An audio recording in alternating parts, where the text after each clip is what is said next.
So, I was asked to share some experiences that I had in Guatemala. Me and a couple friends of mine, some pastor friends, we went there on a mission trip. And it was a very humbling experience coming from the United States, going to a smaller country such as Guatemala.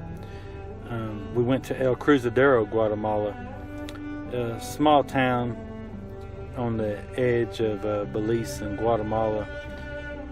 We went there to a pastor's house, and their house in itself was humbling. I mean, it was like maybe a wooden shack that had cracks in the walls from the wood planks, and you could actually see through their walls. They had dirt floors, and the pastor's wife, I remember this vividly, was in the house with a broom and sweeping the leaves out of the house, and the front of the house sweeping the leaves off of the dirt floors. I mean, they didn't have any floors. It was dirt floors. There was animals just, walking down the dirt roads.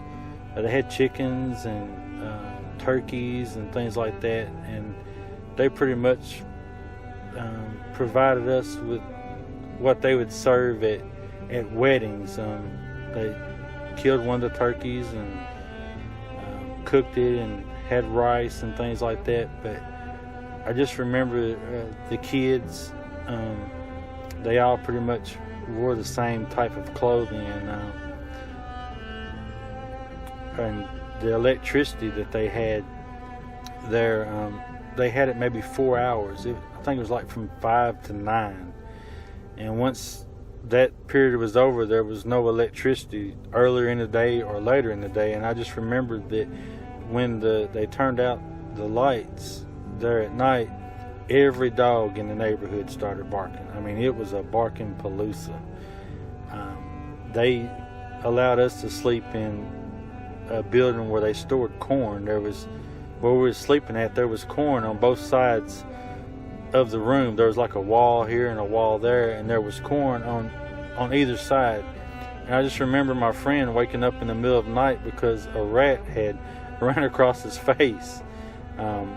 It was really crazy.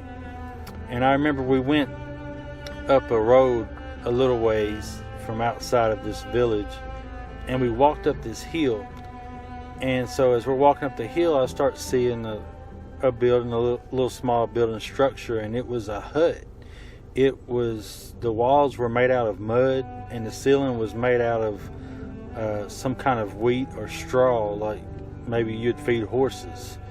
And it was the top of their house, and out walks a young lady, and she's barefooted, and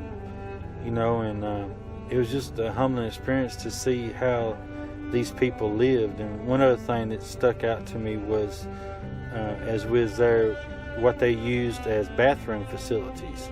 It was basically just a building that was built around a concrete pipe that came out of the ground, and that's where you would do the number one and do the number two.